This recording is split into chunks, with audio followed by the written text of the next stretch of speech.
Alrighty boys, welcome back to the video, and today I decided to do a top 10 policy guide, explanation, review, whatever you want to call it, okay? So we're going to go over the top 10 policies. We're going to run through them really quick, try my best to keep this video, a good length, because I could talk about this for a long time. There's a lot of different situations, a lot of different policies. Now, before I preface this video, I want to show you my top 10 policies that will work most of the time. Like most of the time when you run a kingdom, these policies are always good to have. Now, there are a lot of policies that work in very good different situations, right? Depending on where you are as a kingdom, whatever, how you're doing, whatever you need more of. A lot of policies give you stuff while they take away some things, right? So there's a give and a take. So for example, there might be a time where you need, let's say for example, and there are some bad policies as well, okay? I might do like a top 10 worst policies as well.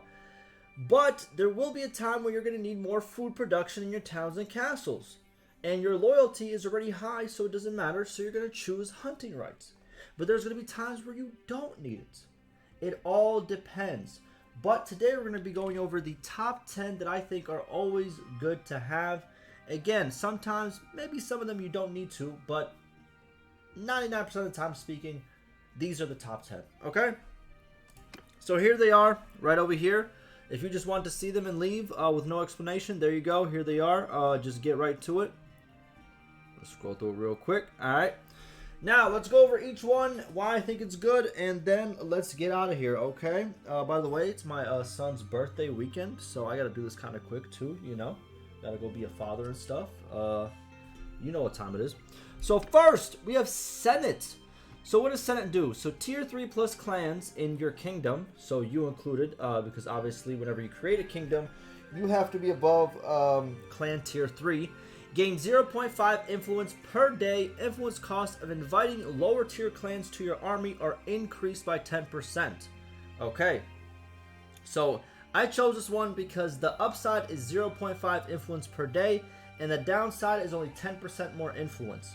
It's not bad. And a lot of clans are going to be at this tier 3 plus mark. Now, there is another one right over here. I think it's Lord's Privy Council, which gives tier 5 plus clans 0.5 influence per day. But the influence cost is 20%. I did not include it in here because 20% is kind of steep. We're getting into steep territory. But if your kingdom is full of tier 5 plus clans, it's probably good to get. But if your if your kingdom has all types of clans, different sizes, Senate's is a good one to have. Next, I have a Sacred Majesty. So ruler clan earns 3 influence per day. Non-ruling clans lose 0.5 influence per day. The plus side is you as the ruler get 3 influence per day, which is good because, to be honest with you, you as the player have the biggest impact in the game. You make decisions as a human being. The AI makes decisions as AI. There's a reason why AI has cheats in this game, because they need all the help they can get. And you as the player, you got to look out for yourself. So the 3 influence per day is huge. And the minus 0.5 influence per day, they're just going to have to deal with it. This is like, to be honest with you, this is probably top 3 in my top 10 policies that you should get. This is a must-have. Next, we have this Feudal Inheritance. So the cost of revoking a fief from a clan is doubled, and that's like the, the negative. And the positive is clans gain 0.1 influence for each fief they own. You're never really going to revoke a fief from a clan, I'll be honest with you. It doesn't really happen often unless you want to, play an immersive run where you, punish clans for doing bad or something like that. In all reality, you don't, unless a clan gets so powerful, but it doesn't really happen. Like, you don't really do it as much as you think you would. Like, it never really happens. So the negative is not really there. But the clans gaining 0.1 influence for each fief they own is great. It's a very good positive, and again, you're gonna get a big positive out of it too, because usually the leader owns the most fiefs, you know. So very good positive. Negative, not really used ever. Next, we have his Royal Guard. So rulers' party size increased by 60. Non-ruling clans lose 0.2 influence per day. So again, it's something they're going to have to deal with. But as you can see, with all these other ones that we have already picked, While they lose some influence, they will gain it off the other policies that we have. So if you get all of these 10, their policy ups will still be better than their policy. I mean, not their policy ups. Their influence will still be positive, even with all the negatives included. You know, so it's still gonna balance out to a good you know, addition of influence per day for the AI. But party size plus 60 as the ruler is insanely good. Again, you as the player make the biggest impact. You have a human brain. You know, you can think more. You can you know, make better decisions when it comes to battle, to sieges. You won't lose as much units. You know when to run away. You know, it's good to have you as kind of like the strongest player in your kingdom. So 60 plus to your party size is very good. Very good.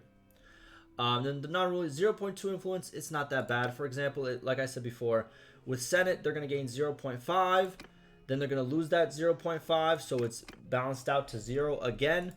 Then with this one, if they own, let's say, 2 fiefs, that's plus 0.2, and then minus 0.2 with this one. So again, they're still on that 0 mark, so they're still good. They're not losing influence per day. Next, we have is Noble Retinos. So tier 5 clans lose 1 influence per day, and the party size of their leaders is increased by 40. Now, this one, it's in the higher ups. It's not top 5, it's in the higher ups. This used to be a lot better, actually, during beta. But they have kind of made the downside pretty significant. But I still think the trade-off of 40 more party size for each, for each party in a tier 5 plus clan, it's very good. And a tier 5 plus clan it's already a pretty big clan, and it usually has amassed a lot of influence. And to be honest with you, with the increased party size of all their clan members, they will join more armies to gain influence. They will join more battles to gain influence because they will be stronger by the increased men. So it will even out. They will lose it per day, but if they get into a lot of big battles, guess what? They're going to gain plenty of influence back with those extra numbers. Then they're going to lose with the 1 influence loss per day. And this only affects tier 5 plus clans. Again, so the smaller tier clans, they're not going to really be bothered by this, minus influence. Next, we have is Military Coronet. So military achievements grant 20% more influence. Troop wages are increased by 10%. Military achievements, sieges, battles, all of that. I think 20% is very good. And the cost is obviously the 10% daily troop wages that you have to pay. It's worth it. I think it's pretty much worth it. But you can say that, you know, if you're not constantly at war, if you're in a lot of peace, then it's not worth it. I still put it in my top 10 because I'll be honest with you, in Bannerlord, you're almost always at war with somebody. So it's like a gimme. You know what I mean? You're always going to be at war, pretty much. If you're in constant peace, your game is probably bugged, I'll be honest with you. But in Bannerlord, you're usually always at war with at least one AI kingdom, if not more. The devs have worked on kind of changes as beta has gone on, and obviously since the full release, where they try to limit how many clans can actually start war with you. And usually if too many clans are at war with you, then some of them will try to negotiate peace to kind of make it a little bit easier on you. But regardless of the fact, you're almost always going to be at war, unless you are kind of like the dominant force, and even then you're still probably going to be at war. Next, it was Royal Privilege. So for kingdom decisions, the influence cost of the ruler overriding the popular decision outcome is reduced by 20%. Now this one has no negatives. I'm going to be honest with you, you're not going to use this much, but sometimes you might. So kingdom decisions, that goes for anything. It's whenever a vote gets started for anything, for a fief, for war, for peace, for even a policy. If everyone is in favor of the vote, and you say you don't actually want the vote to pass as the ruler, you can say you're not in favor and you can override it. Now this does cost a ton of influence depending on how much people are against you in the vote. The more people that are against you in the vote, the more you're going to have to pay in influence. But the 20%, it's a nice little discount. And again, this has no negative downsides. So Might as well, in my opinion. Now, there are other policies that have no negative downsides. For example, castle charters, castle upgrades costs are reduced by 20%. There's plenty of these that have no negative downsides. They just didn't make it to my top 10. Again, I'm not saying these 24 that are remaining are bad by any means. There are a lot of good policies. And I'm going to do a policy tier list for you guys soon. But these are just my top 10. Okay? Next we have is Council of the Commons. This one was actually recently fixed. It used to not do what it was supposed to, but now it is fixed. So each notable yields 0.1 influence per day to the settlement owner's clan. Tax from fortifications are 5% decreased. Okay. So each notable yields 0.1 influence per day to the settlement owner's clan. Depending on how much settlements you own, each notable in there, which are these guys right over here. So if we go to a town, boom, these are all your notables right over here, apart from the gang leader. But everyone else, those are notables, okay? So that you will gain influence for each single one. So again, this is very good not only for you, but also for everyone else in your kingdom. This is a very good way to gain a lot of influence per day.